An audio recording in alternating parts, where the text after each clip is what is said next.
아는 것이 은혜입니다.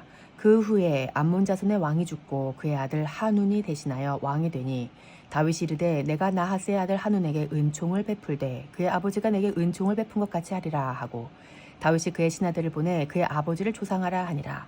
다윗의 신하들이 암몬 자손의 땅에 이르매 암몬 자손의 관리들이 그들의 주 한운에게 말하되 왕은 다윗이 조객을 당신에게 보낸 것이 왕의 아버지를 공경함인 줄로 여기시나이까? 다윗이 그의 신하들을 당신에게 보내 이 성을 엿보고 탐지하여 함락시키고자 함이 아니니까 하니. 이에 한운이 다윗의 신하들을 잡아 그들의 수염 절반을 깎고 그들의 의복이 중동 볼기까지 자르고 돌려보내매 사람들이 이 일을 다윗에게 알리니라.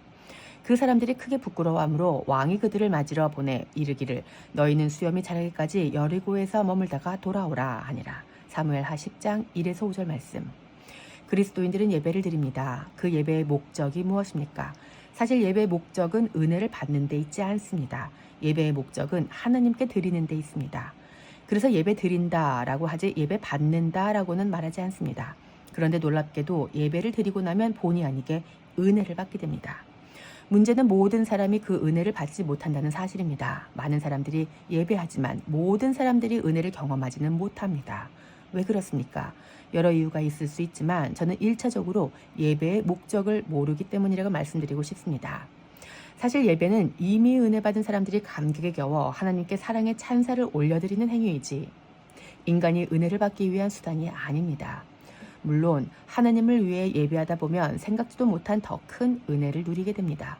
그러나 예수님을 모르면 아무리 예배를 드려도 그림자를 먹는 것 같이 늘 허기지고 목마를 수밖에 없습니다. 그래서 그분을 아는 것은 사활이 걸린 문제가 됩니다. 오늘 말씀에서는 이스라엘 왕 다윗의 손을 통해 베풀어지는 은혜를 거절하는 암몬 왕과 아람 왕의 이야기가 나옵니다. 이 이방 왕들은 몰랐습니다. 다윗도 몰랐고 하나님도 몰랐습니다. 다윗을 통해 하나님의 은혜가 흘러가는데도 전혀 알지 못해 거절하고 다윗을 통해 하나님의 통치를 받는 것이 얼마나 복된 일인지 알지 못한 채 스스로 주권자가 되려고 하나님을 대적하다가 결국 망하고 맙니다. 이들의 모습을 통해 우리가 무엇을 알아야 하는지 배워보겠습니다. 부디 이 말씀을 읽는 여러분이 살아계신 하나님을 더 알고 예수님을 경험하여 성령님께서 새롭게 부어주시는 감동과 은혜를 통해 목적이 회복된 예배를 드리실 수 있기를 축복합니다. 한운이 은혜 받기를 거절하고 수치를 끼칩니다. 먼저 다윗이 했던 일이 무엇입니까? 오늘 본문 1절과 2절 말씀을 주목해 보십시오. 그 후에 암몬 자손의 왕이 죽고 그의 아들 한운이 대신하여 왕이 되니 다윗이 이르되 내가 나하스의 아들 한운에게 은총을 베풀되 그의 아버지가 내게 은총을 베푼 것 같이 하리라 하고 다윗이 그의 신하들을 보내 그의 아버지를 조상하라 하니라. 다윗의 신하들이 암몬 자손의 땅에 이르매. 사무엘하 10장 1에서 2절 말씀. 다윗은 나하스의 뒤를 이어 암몬의 왕이 된 그의 아들 한운에게 은혜를 베풀고자 했습니다. 우리는 앞장에서 이미 자녀됨의 은혜를 배웠기 때문에 한운이 자기가 무엇을 해서가 아니라 아버지 때문에 다윗으로부터 은혜를 받음을 알 수 있습니다. 한운이 한 일은 아무것도 없었습니다. 그저 이스라엘의 왕 다윗이 이방 왕 한운에게 그의 아버지 나하스 때문에 은혜를 베풀려고 하는 것입니다. 그런 이방인 입장에서는 어떻게 하면 되겠습니까? 유대인이 베푸는 은혜를 감사함으로 받으면 될 것입니다. 그런데 한운의 반응이 어떠한지 보십시다. 3절입니다. 암몬 자손의 관리들이 그들의 주 한운에게 말하되 왕은 다윗이 조객을 당신에게 보낸 것이 왕의 아버지를 공경함인 줄로 여기시나이까? 다윗이 그의 신하들을 당신에게 보내 이 성을 엿보고 탐지하여 함락시키고자 함이 아니니까 하니. 사무엘하 10장 3절 말씀. 은혜는 아무것도 한 것이 없는 자에게 부어지는 하나님의 선물입니다. 지금 한운의 경우가 그렇습니다. 성경에 자세히 기록되어 있지는 않지만 한운의 아버지 나하스가 다윗에게 뭔가를 했던 것 같습니다. 그 아버지로 인해 한운은 다윗에게 아무것도 한 것 없이 은혜를 받게 된 것입니다. 그런데 안타깝게도 한운은 이 은혜를 받지 않습니다. 암몬 자손의 관리들 때문입니다. 왕이시여, 지금 다윗이 당신에게 이렇게 하는 것이 당신을 공경함인 줄 아십니까? 아닙니다. 이 성을 엿보고 탐지해서 무너뜨리기 위한 작전입니다. 이렇게 관리들이 다윗과 한운 사이를 가로막았습니다. 결과적으로는 관리들의 말을 들은 한운의 잘못이지만 한운의 곁에 은혜를 가로막는 관리들이 있었다는 것은 우리에게 시사하는 바가 매우 큽니다. 도대체 관리들이 뭐라고 생명의 은혜가 흐르지 못하게 한 것입니까? 여기서 관리라고 번역한 히브리 말 사르는 사라르에서 유래한 말로 주권을 소유하다, 주권을 행사하다, 자신을 스스로 통치자로 만들다 이런 뜻입니다. 따라서 관리란 이름의 뜻을 풀어 생각해 볼 때 그들은 자기가 스스로 주권자가 된 사람들입니다. 여러분, 원수 마귀가 하는 일이 바로 이것입니다. 오늘도 마귀는 은혜를 받지 말고 스스로 주권자가 되려고 우리를 속일 것입니다. 이 원수가 우리 곁에도 가까이 있을 수 있습니다. 속지 마십시오. 원수는 가까이에 있습니다. 우리에게 흘러오는 하나님의 은혜를 가로막는 원수의 속임을 분별하시기를 축복합니다. 은혜는 자기 주권을 내려놓는 자가 받을 수 있습니다. 내 마음이 부유하고 내가 주인이 되어 왕의 자리에 앉아 있다면 은혜를 부어줘도 안 받습니다. 여러분, 배부를 때 누가 밥 사준다고 하면 그 소식이 복된 소식이 됩니까? 배고플 때 라면 하나 끓여주는 것이 낫지 않습니까? 그래서 성경은 복 있는 자를 가리켜 의에 지리고 목마른 자라고 말씀하십니다.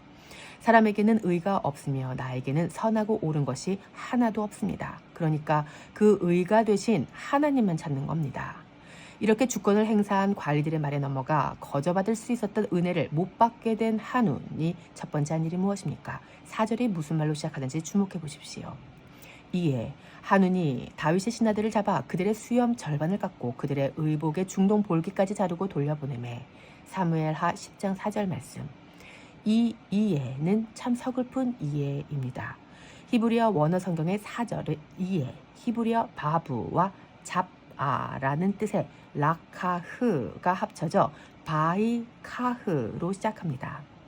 그러니까 한운이 관리들의 말을 듣고 가장 먼저 한 일은 은혜를 베풀고자 방문한 다윗의 신하들을 잡는 것이었습니다. 그리고는 그들의 수염 절반을 깎아버렸습니다. 수염 전체의 길이를 반으로 다듬어 준 게 아니라 얼굴의 왼쪽 오른쪽 중에서 한쪽의 수염만 깎아서 우스꽝스럽게 만든 것입니다. 또 어떻게 합니까? 의복의 중동 볼기까지, 그러니까 옷을 엉덩이 절반까지 잘라내는 지독한 수치를 더했습니다. 정리해보면 총 3가지 일을 했습니다. 첫 번째, 다윗의 신하들을 잡고, 두 번째, 그들의 수염 절반을 깎고, 세 번째, 옷도 절반을 잘랐습니다. 잡고 깎고 자른 이유가 무엇입니까?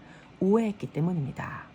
은혜를 끼치러 온 사람들을 보고 나를 점령하러 왔다고 오해해서 그랬던 것입니다. 그런 잘못된 지식, 거짓 뉴스에 넘어가 은혜를 받지 않고 수치를 줘서 돌려보내게 한 것입니다. 그 오해 안에는 두려움도 섞여 있었을 것입니다. 지배를 받는 것에 대한 두려움 말입니다. 이 2가지 이유는 오늘 우리가 은혜를 받지 못하게 막는 큰 원인이기도 합니다. 하나님께 은혜를 받는 것은 자존심이 상한 일이 아닙니다. 예수님의 순복하심과 믿음으로 구원을 받는 것은 결코 부끄러운 일이 아닙니다. 그리스도의 노예로 사는 것은 결코 두려운 일이 아닙니다. 오히려 그분이 우리의 왕이 되셔서 통치하시는 것은 이 세상에서 가장 귀한 복된 소식, 곧 복음입니다. 이것을 모르면 오해와 두려움 속에 하느님의 은혜를 거부할 것이기에 부디 이 사실을 아실 수 있기를 바랍니다. 여리고에서 은혜로 수치가 박살납니다. 사람들이 이 일을 다윗에게 알리니라. 그 사람들이 크게 부끄러워하므로 왕이 그들을 맞으러 보내 이르기를 너희는 수염이 자라기까지 여리고에서 머물다가 돌아오라 하니라. 사무엘하 10장 5절 말씀. 저는 이 대목에서 다윗 왕의 사려 깊은 배려심과 사람 존중함을 엿보았습니다. 왜 여리고입니까? 옛적에 출애굽한 이스라엘이 40년의 광야 생활을 마치고 요단강을 건너 처음으로 가나안 땅에 들어와서 점령한 곳이 여리고입니다. 하나님의 명령대로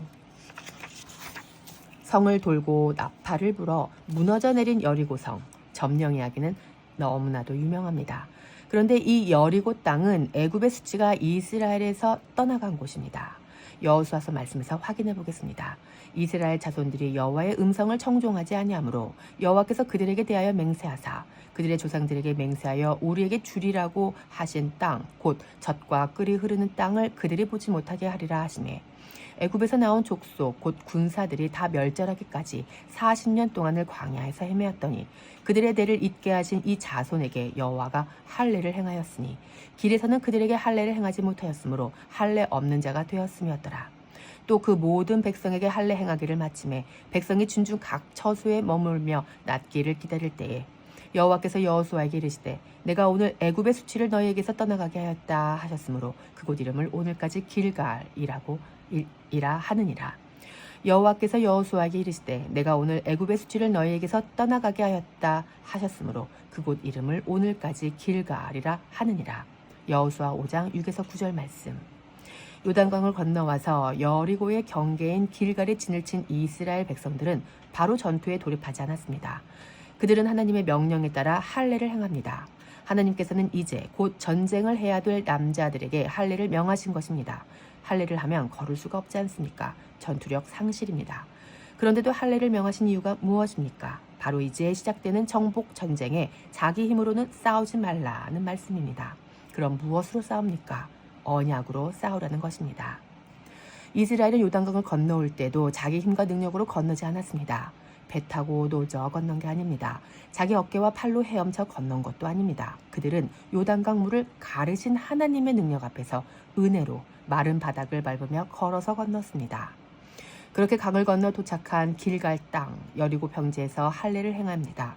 자기 힘이 아닌 하나님으로 싸우는 하나님의 절대적 의존적인 삶을 몸에 새기는 것입니다. 그래서 결과가 어떻게 됩니까? 9절을 보십시오. 여호와께서 여호수아에게 이르시되 내가 오늘 애굽의 수치를 너희에게서 떠나가게 하였다 하셨으므로 그곳 이름을 오늘까지 길갈이라 하느니라. 여호수아 5장 9절 말씀. 길갈은 굴러가다 라는 뜻입니다. 그곳에서 수치가 굴러갔기 때문에 여리고 동쪽 경계의 이름이 길갈이 되었습니다. 수치가 어떻게 굴러갔습니까? 수치를 없애기 위해 백성들이 무슨 일을 했습니까? 아닙니다. 수치는 할례를 통해 굴러갔습니다. 인간의 공로로는 아무것도 없이 하나님이 하시는 일에 의해 수치가 굴러간 것입니다. 이 할례는 자신의 힘과 능력으로 살고자 하는 옛사람은 요단에서 죽고 이제는 하나님의 은혜와 공로로만 사는 자로 하나님만을 의지하며 살아야 하는 자로 다시 태어났음을 증명하는 표시가 되었습니다. 이때 여리고에서 한 일이 하나 더 있습니다. 10절 보십시오. 또 이스라엘 자손들이 길갈에 친쳤고 그달 14일 저녁에는 여리고 평지에서 유월절을 지켰으며 여호수아 5장 10절 말씀. 할례를 한 다음에는 유월절을 지켰습니다. 유월절이 무엇입니까? 이스라엘 백성들이 어린 양의 피로 말미암아 생명이 보존되고 탈출한 사건을 기념하는 절기입니다. 출애굽은 이스라엘 백성의 지혜와 능력으로 말미암은 게 아닙니다. 하나님은 어린 양의 피를 볼 때 심판을 넘기신다고 약속하셨습니다. 따라서 그들이 애굽이라는 감옥에서 하나님의 심판을 면할 수 있었던 건 그들의 어떠함 때문이 아니라 어린 양이 죽고 그 피가 집에 발라졌기 때문이었습니다. 그러니까 이스라엘 백성들에게 여리고 땅은 하나님의 은혜를 상기하는 땅이었습니다. 이를테면 할례를 통해서는 자신의 힘이 아닌 하나님의 은혜로 사는 자임을 기억하고 유월절을 통해서는 어린 양의 피와 하나님의 약속을 기억하면서 결국 하나님의 은혜를 기억하는 곳이 바로 여리고인 셈입니다. 다윗 왕의 명을 받아 은총을 베풀기 위해 암몬 땅으로 갔으나 환대가 아닌 수치를 받고 돌아온 사람들을 왕이 왜 여리고에 머물게 했는지 조금은 이해가 되지 않습니까? 트라우마에 시달릴 만한 수치를 받은 그들이 여리고에 머물면서 무엇을 묵상했겠습니까? 과거 선조들에게 하나님께서 하신 일, 선조들이 여리고 땅에서 누렸던 그 은혜를 기억하며 다윗 왕의 섬세하게 배려한 대로 수염이 다 자랄 때까지 휴식하며 치유를 받지 않았겠습니까? 우리도 비슷합니다. 우리가 복음을 전하고 소위 은혜를 전하려 할 때 사람들이 잘 안 받습니다. 무시당하는 것도 마음이 썩 좋지는 않는데 거기에 그치지 않고 오히려 나에게 수치를 가하면 적지 않은 상처를 받기도 합니다. 지금 이 본문에서 수치를 당한 사람들처럼 말입니다. 이렇게 하나님의 일을 하다가 수치를 당하고 상처를 입었을 때 하나님은 여리고에서 머물도록 안내하실지 모릅니다. 그래서 여리고는 유배지가 아니라 휴양지입니다. 은혜 안에서 몸과 마음이 새롭게 거듭나는 장소 말입니다. 그곳에서 할례와 유월절을 기억한다면 은혜로 인해 치유와 회복을 경험하게 될 것입니다. 암몬의 패배와 고립.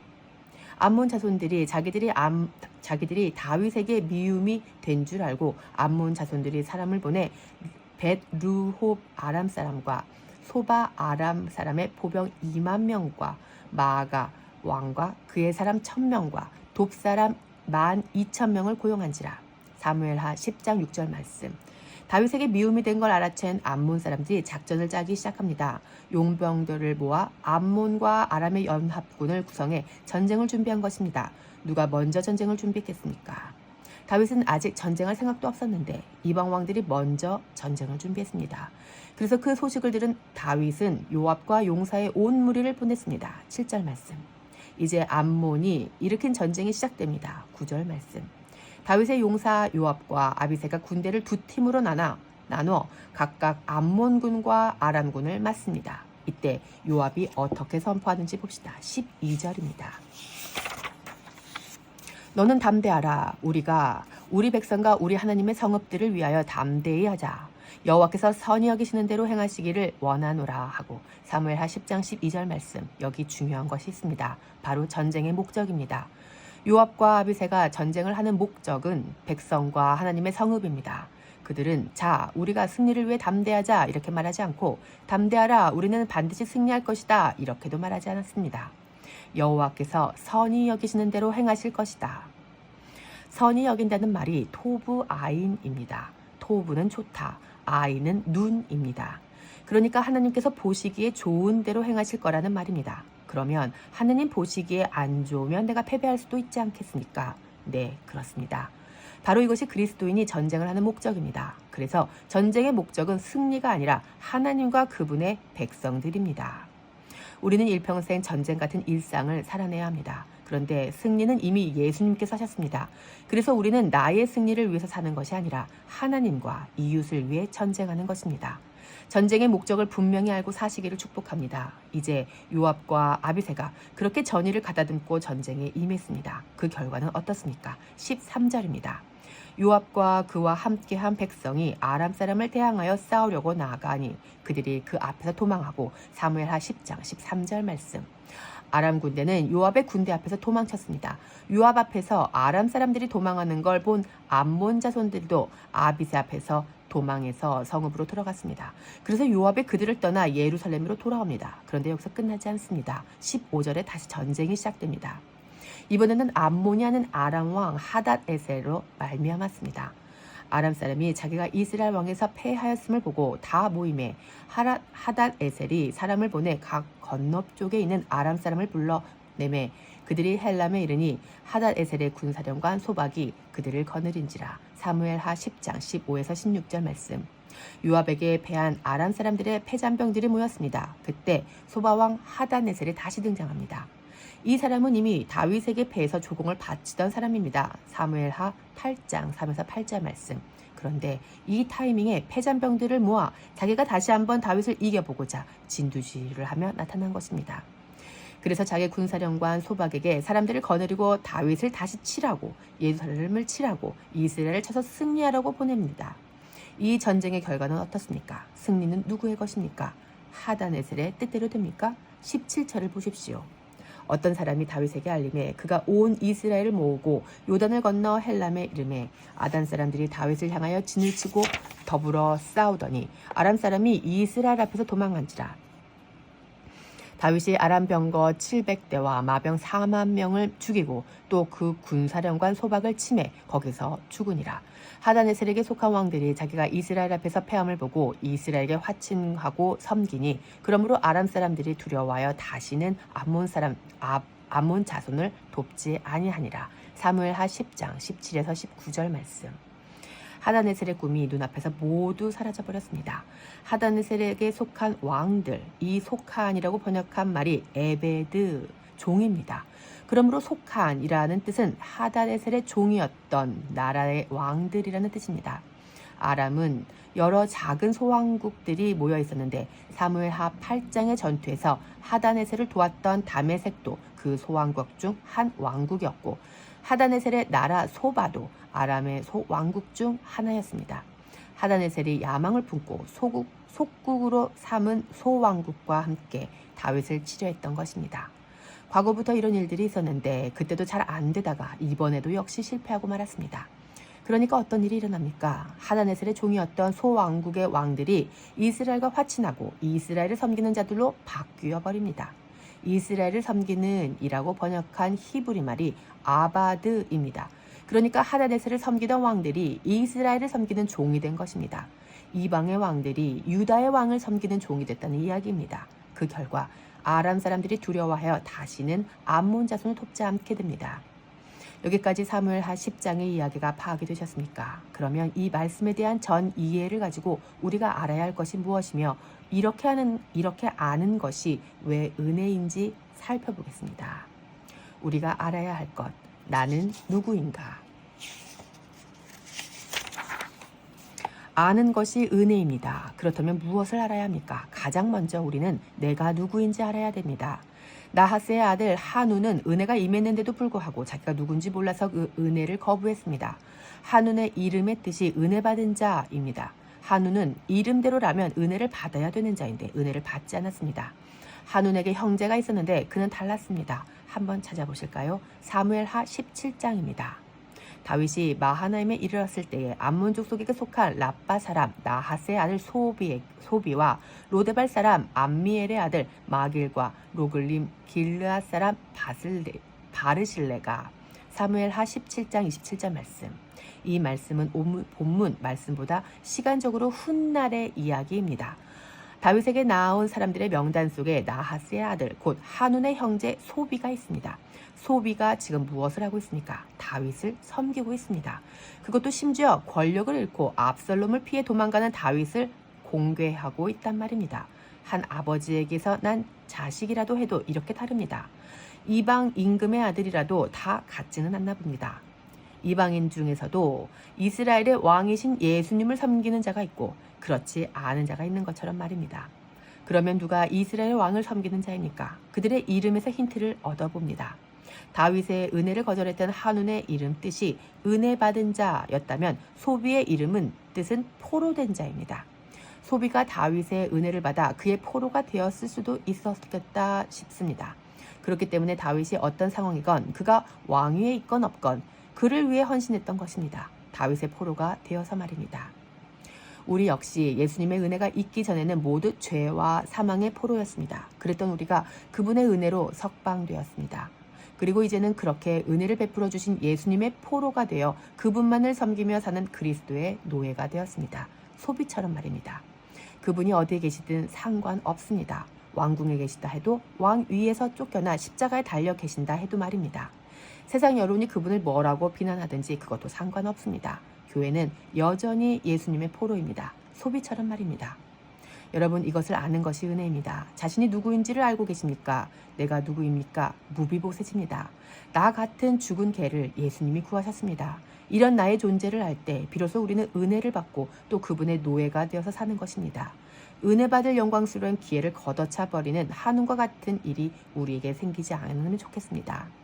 피차 자신이 누구인지 아는 은혜로 인해 일평생 그리스도의 노예로 살아가실 수 있기를 예수님의 이름으로 축복합니다. 하나님은 누구신가? 우리가 두 번째로 알아야 될 것은 하나님이 누구신가 하는 것입니다. 내가 죄인이고 그래서 소망 없는 자인 줄 알고 그래서 또 은혜를 받아야 될 자인 줄 알아야만 하나님이 은혜 주시는 분이심을 알고 갈망하게 됩니다. 내가 누군지 모르면 하나님을 먼저 알 수가 없습니다. 내가 죄인인 줄 알아야 유일하신 의인이신 하나님을 찾게 됩니다. 그래서 죄가 먼저입니다.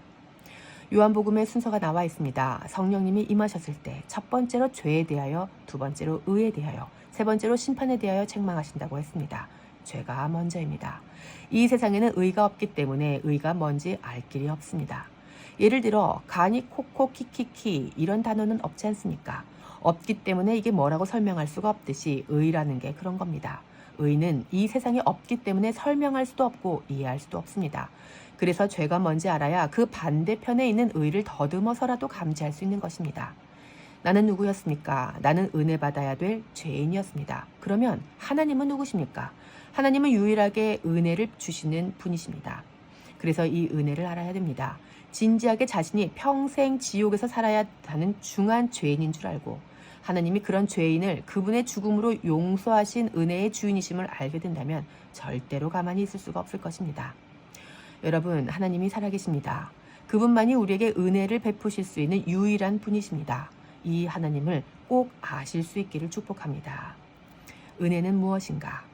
그렇다면 그 은혜는 무엇입니까? 은혜란 아무것도 일하지 않은 자에게 베풀어 주시는 하나님의 선물입니다. 한운이 아무것도 한 것 없이 아버지 덕에 은혜 받을 기회가 생겼던 것처럼 말입니다. 바울은 은혜에 대해서 이렇게 정의했습니다. 일하는 자에게는 그 삭시 은혜로 여겨지지 아니하고 보수로 여겨지거니와 이를 아니할지라도 경건하지 아니한 자를 의롭다 하시는 이를 믿는 자에게는 그의 믿음을 의로 여기시나니 이런 것이 없이 하나님께 의로 여기심을 받는 사람의 복에 대하여 다윗이 말한 바 불법이 사함을 받고 죄가 가려짐을 받는 사람들은 복이 있고 주께서 그 죄를 인정하지 아니하실 사람은 복이 있도다 함과 같으니라. 로마서 4장 4에서 8절 말씀. 불법이 어떻게 사함을 받습니까? 우리가 불법을 행했으면 벌금을 내든지 경찰서에 가든지 감옥에 가서 콩밥을 먹든지 해야 될 거 아닙니까? 그런데 그냥 사함을 받습니다. 죄가 있는데 죄를 인정치 아니하시는 이것이 은혜랍니다. 세상에는 이런 것이 없습니다. 하나 있다면 어머니의 사랑이 이런 은혜일 것 같습니다.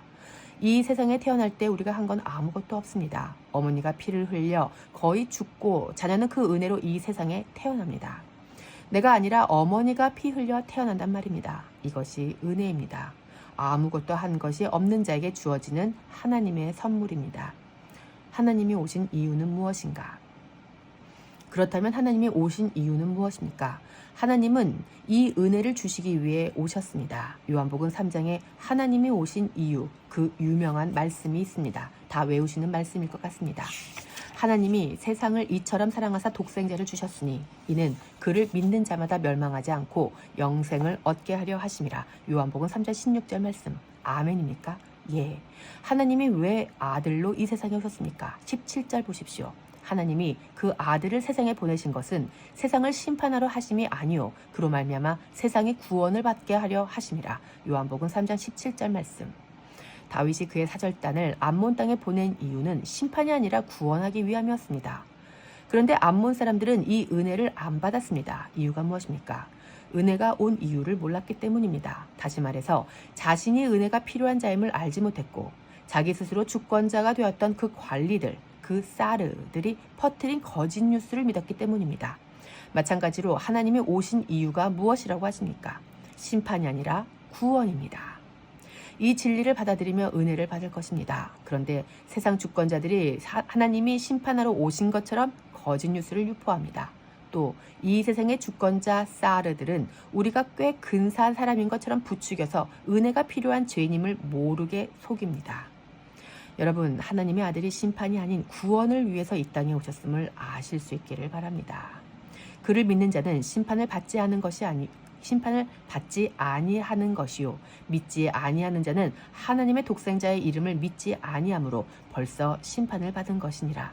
그 정죄는 이것이니 곧 빛이 세상에 왔을 때 사람들이 자기 행위가 악함으로 빛보다 어둠을 더 사랑한 것이니라. 요한복음 3장 18에서 19절 말씀.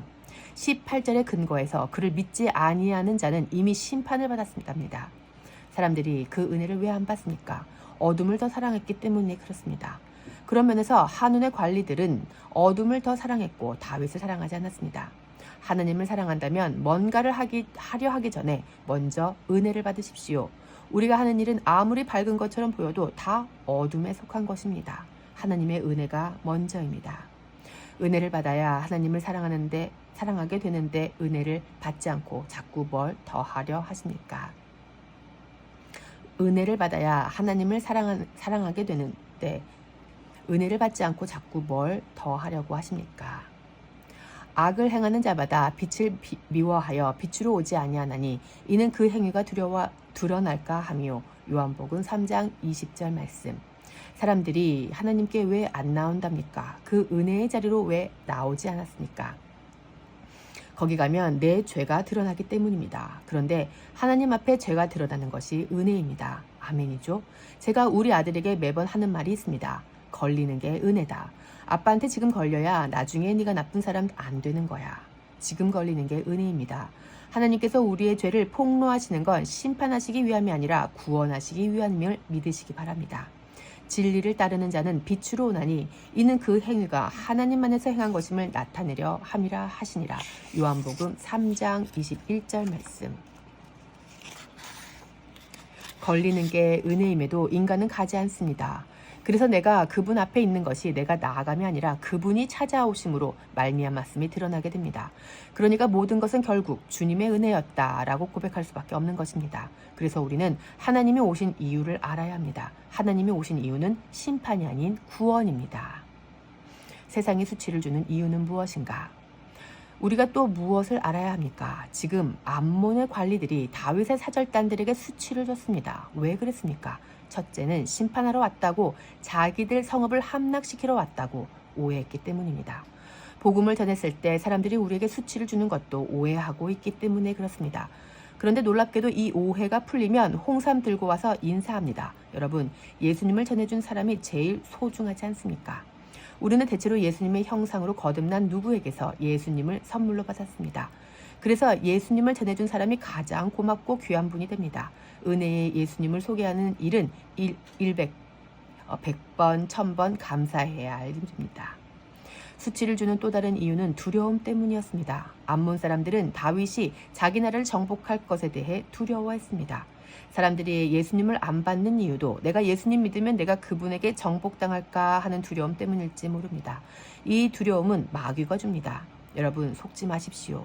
주님께 완전히 항복하는 것이 은혜임을 믿으시기 바랍니다. 주님이 나를 아예 삼켜버리시는 게 은혜란 말입니다. 동의가 되십니까? 예수님이 핸들을 잡고 계신다면 두려워할 일이 아니라 샬롬, 평화입니다. 자기를 주님께 내어드린 자들은 이것이 기쁨이며 자유입니다. 주님께 맡겨드린 걸 두려움으로 여기지 마시고 자유함으로, 설렘으로 받으시기를 축복합니다. 치유와 회복은 어떻게 이루어지는가? 오해와 두려움 때문에 세상으로부터 수치를 당한 왕의 사절단이 치유되고 회복된 곳은 여리고 땅이었습니다. 그 땅은 할례와 유월절이 있었던 곳입니다. 여러분, 복음 증거하다가 또 신앙생활 하다가 상처받을 수 있습니다. 나는 선의로 했는데 그 선의에 대해서 사람들이 좋게 받아들이지 않을 때가 더 많습니다. 분명 복음을 전했는데 사람들이 안 받습니다. 또 수치를 주기도 합니다. 그때 내가 받은 마음의 상처는 여리고에서 풀어야 됩니다. 여리고 앞 수치가 굴러간 땅 길가를 기억하십시오. 그곳에서 할례를 했습니다. 할례가 무엇입니까? 할례는 내 힘으로 사는 게 아니라 상징이며 고백입니다. 우리 인체를 한번 묵상해 보십시오. 참 재미있게도 배설물이 나오는 곳과 생명이 나오는 곳이 같은 곳입니다. 오줌이 나오는 곳과 생명의 씨앗이 나오는 곳이 한 군데입니다. 하나님은 우리 몸을 그렇게 만드셨습니다. 그래서 내가 주인이 되어 있으면 생명이 아니라 더러운 똥밖에 안 나옵니다. 나로 살면 다 더러운 오물들만 낳는단 말입니다. 그런데 주님으로 거듭나면 똑같은 생식기지만 거기로부터 나오는 건 모두 생명이 됩니다. 그래서 우리가 해야 될 제일 첫 번째 일이 할례입니다. 생식기를 잘라내는 것입니다. 네 생명은 끝났어. 이제는 내 생명으로 사는 거란다. 이것이 언약입니다. 하나님의 약속입니다. 그렇기 때문에 할례는 자랑할 것이 못 됩니다. 할례를 자랑하면 변태됩니다. 영적 바바리맨이 되는 거란 말입니다. 할례는 자신의 행위가 아닙니다. 할례는 주님으로부터 받은 은혜입니다. 할례라는 건 거듭남의 상징인데 그 거듭남이 우리의 행위로 가능하겠습니까? 너 옛날에는 애굽의 노예, 죄의 노예였지. 그런데 이 할례를 통해 옛사람은 죽었어. 그리고 이제 나의 자녀가 되는 거야. 돌칼로 자기 몸을 벤다 할지라도 그 행위로 말미암아 내가 거듭나는 게 아닙니다. 하나님이 이미 그렇게 정하셨기 때문에 그 은혜를 그냥 받는 것입니다. 그래서 이 행위를 자랑하면 잘못됩니다. 할례는 매 순간 주님만 찬양할 수 있도록 기억나게 하는 표징입니다. 자신이 무엇을 해서 수치가 회복되지 않습니다. 이제 이 여리고 평지 길갈에서 수염이 자랄 때까지 머무르며 이렇게 고백해야 할 것입니다. 할례를 받고 내가 움직이지 못하는 불구의 몸으로 전락한다 할지라도 전쟁은 주님이 하십니다. 나는 주의 백성입니다. 그렇게 이 은혜의 주님을 기억하면서 수치를 회복하는 것입니다. 그리고 여리고에서 또 유월절을 기념했다고 했습니다. 유월절을 통해서 우리는 무엇을 배웁니까? 나의 나됨으로 인해 심판에서 건짐받는 것이 아니구나. 이 수치, 이 상처, 이 아픔은 내가 우울증 약 먹어서 해결되는 게 아니구나. 내 트라우마가 여행 가서 해결되는 게 아니라 유월절 어린 양, 예수님으로 말미암아 치유되는 거구나.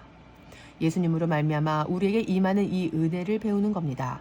그때까지 다윗이 신하들에게 여리고에 머무라고 안식년을 주었던 것 같습니다. 얼마나 은혜입니까? 만약 이 사람들이 암몬과의 전쟁에 나갔다면 어떻게 했겠습니까? 자신의 분노와 의로 충만해서 맹렬하게 싸우지 않았겠습니까? 상처가 있다면 일단 여리고에 머물러야 합니다. 혹시 아픔이 있고 수치가 있으신 분들은 이 여리고를 묵상하십시오. 요단강을 이스라엘이 자신의 힘으로 건너지 않았고 여리고 땅을 자신의 능력으로 정복하지 않았습니다. 그저 전적인 은혜였습니다.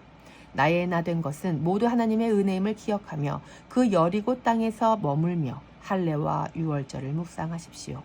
은혜의 주님과 함께 머물다 보면 수염이 다 자라날 어느 순간에 주님께서 회복하실 줄로 믿습니다. 수염은 반드시 다시 자라날 것입니다. 저는 다윗의 사절단이 잡히고 수염이 깎이고 옷이 잘린 이 말씀을 보는데 예수님이 생각났습니다. 예수님이 사람들에게 군인들에게 잡히셨습니다. 그리고 도수장으로 끌려가는 어린 양과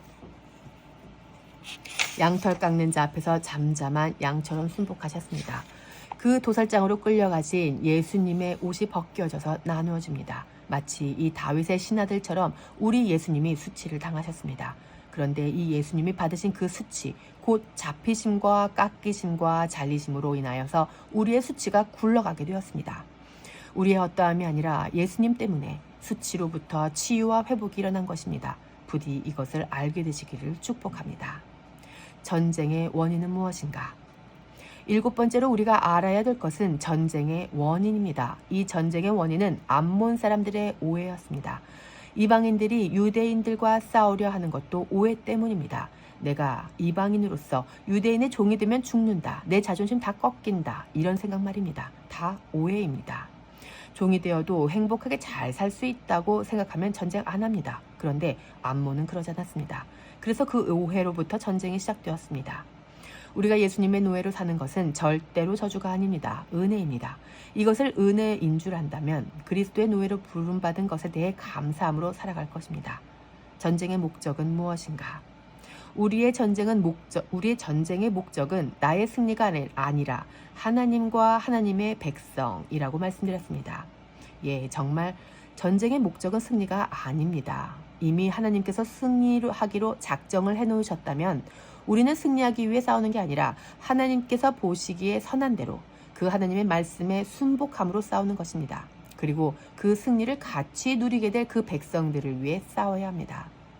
2010년도에 이 진리를 경험한 적이 있습니다. 찬양 사역을 하던 시절 저희 팀이 찬양대회에 나가기 전날 밤에 주님께서 네가 1등이다 라고 미리 말씀해 주셨습니다. 그런데 그 다음날 팀에서 마음이 상해 나오지 않겠다는 멤버가 생깁니다. 제가 어떻게 했겠습니까? 저는 이미 우리 팀이 우승할 것을 알고 있었는데 말입니다. 저는 그 사람을 강권하여 데려올 수밖에 없었습니다. 그 사람과의 관계를 좋게 하기 위함도 아니고 억울함과 상처를 걱정한 것도 아니었습니다. 그 사람도 그 자리에 있어야 승리를 경험할 수 있기 때문에 그렇게 한 것입니다. 승리가 목적이 아닙니다. 그분과 함께 누릴 그 기쁨을 위해 그분을 초대한 것입니다. 여러분, 우리 주님이 이미 승리하셨습니다. 그리스도인은 내가 승리하기 위해 사람을 모으지 않습니다. 주님이 이미 승리하셨기 때문에 우리가 같이 기쁨을 누릴 그날을 고대하면서 사람들을 초대할 뿐입니다. 여러분, 예수님이 이미 승리하셨습니다. 그걸 알고 있다면 이 사람을 그냥 내버려 둘 수 없습니다. 나와 관계가 틀어졌다 할지라도 부르게 됩니다.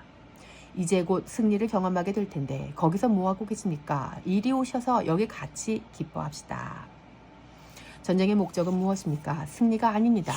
하나님의 백성과 하나님의 성읍을 위함입니다. 그 예루샬람의 히브리식 발음을 위해 전쟁을 하는 것입니다. 그날에 함께 기뻐하실 하나님과 그의 성읍 그리고 그의 백성들을 위해서 말입니다. 누가 우리의 도움인가? 9번째로 우리가 알아야 될 것은 하닷은 도움이 아니라는 사실입니다. 하닷 에셀의 이름의 뜻이 무엇인지 아십니까? 에제르가 도움이라는 뜻이어서 하닷 에셀 곧 하닷 에제르는 하닷이 도움이다 라는 뜻이 됩니다. 그런데 이 사람이 이름대로 살았습니까? 아니었습니다. 사람들이 이제 알아버렸습니다. 하닷이 도움이 아니네. 이스라엘의 하나님이 도움이시네. 다윗을 믿어야 되겠네. 하닷이 아니라 여호와 하나님을 믿어야 되겠네. 아람 사람들이 이 사실을 알고는 다시는 암몬을 돕지 않았습니다. 하닷 에셀의 편에 서지 않았습니다. 오히려 다윗의 종이 되어 다윗을 섬깁니다. 하닷은 도움이 아닙니다. 누구만 도움이십니까? 하나님만. 에베네셀의 하나님이 되십니다. 에베네제르, 도움의 돌, 그 에제르가 이 에제르입니다. 하닷의 에제르가 아니라 반석 되신 모퉁이 돌, 유일한 산돌 되신 예수님만이 이 에베네셀 곧 우리의 도움이심을 알 수 있기를 예수님의 이름으로 축복합니다. 그리스도 안에서의 하나됨. 그래서 우리가 마지막으로 알아야 할 지식은 이방인은 유대인과 하나가 되어야 한다는 사실입니다. 나하스의 아들 하눈이 처음부터 은혜를 받았다면 암몬이라는 이방 땅과 유대인은 하나가 될 수도 있었습니다. 정복 땅의 통치를 받기는 했겠지만 그것이 은혜입니다. 이스라엘의 하나님을 자신의 하나님으로 섬길 수 있으니 말입니다. 그러나 안타깝게도 그렇게 안 됐습니다. 그런데 아람 사람은 오히려 이스라엘과 화친하고 섬겨버립니다. 은혜가 암몬에게서 아람으로 넘어간 것입니다. 우리에게는 이런 일이 없기를 바랍니다. 하나님의 은혜가 우리를 지나 다른 데로 넘어가지 않고 우리 민족 안에 그리고 온 열방 안에 머무를 수 있기를 기도하고 축복합니다. 여러분, 중요한 것은 유대인과 이방인이 이제 예수 그리스도 안에서 하나가 될 거라는 진리입니다. 이 진리를 알 때 우리 행동은 달라질 것입니다. 적대관계, 전쟁의 대상이 아니라 서로 사랑하고 화친하고 섬기는 대상으로 말입니다. 아는 것이 은혜입니다. 이 10가지 지식, 이 10가지 진리를 아는 것이 은혜입니다. 내가 누구입니까? 나는 하눈입니다.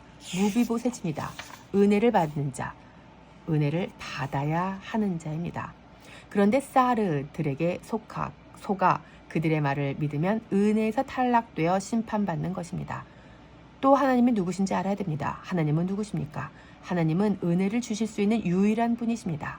하나님만 은혜를 주십니다. 은혜는 무엇입니까? 아무것도 하는 것 없는 하눈에게 아버지로 말미암아 공짜로 주어든 은총입니다. 일하지 않은 자에게 베풀어 주시는 하나님의 선물입니다. 하나님이 오신 이유는 심판이 아니라 구원입니다. 다윗의 신하들이 하눈에게 찾아간 건 심판하려 함이 아니고 구원하기 위함이었습니다. 그런데 이걸 모르니까 전쟁을 일으킨단 말입니다. 이 사람들이 다윗의 신하들에게 수치를 준 이유는 무엇이었습니까? 오해와 두려움 때문이었습니다. 이 오해와 두려움이 풀리면 수치가 없습니다. 수치를 당한 신하들의 치유와 회복은 어떻게, 언제, 어디서 이루어집니까? 여리고에서, 길갈에서 할례와 어린 양으로 인해 수치가 굴러가게 됩니다. 전쟁의 원인은 오해 때문이었습니다. 왜 세상이 이렇게 전쟁하고 있습니까? 하나님을 모르기 때문이고 하나님을 오해하고 있기 때문입니다. 하나님의 백성이 전쟁하는 목적은 무엇이었습니까? 나의 승리가 아니라 백성과 하나님의 성읍 때문이었습니다. 하닷은 도움입니까? 아닙니까? 하닷은 도움이 아닙니다. 하닷 믿었다가는 큰 코 다칩니다. 세상 것은 아무것도 믿을 것이 못 됩니다. 끝으로 우리가 알아야 될 것은 무엇이었습니까? 이방인과 유대인은 이제 하나가 될 것입니다. 그래서 이 모든 걸 알고자 하면 하나님을 알아야 되는 것입니다. 그래서 우리의 소원은 은혜를 받는 게 아니라 하나님을 아는 것입니다. 맞습니까? 피차 더욱 하나님을 알 수 있게 되시기를 축복합니다. 성경을 은혜 받기 위해서가 아니라 하나님 알기를 소망하면서 말입니다. 이 말씀을 준비하면서 우리 삶의 구체적인 적용점이 없어서 은혜가 안 될 수 있겠다는 생각을 했습니다. 그런데도 하나님께서 감동을 주시면서 그래도 전하라 하셨습니다. 결국 하나님을 알게 된다면 그것으로 족합니다. 그냥 아무것도 아닌 스토리 같지만 잘 묵상해 보십시오. 무비보셋은 은혜를 받았지만 하눈은 은혜를 포기하고 걷어차 버렸습니다. 그 결과 오늘 우리는 이 모든 것들을 또 알게 되었습니다.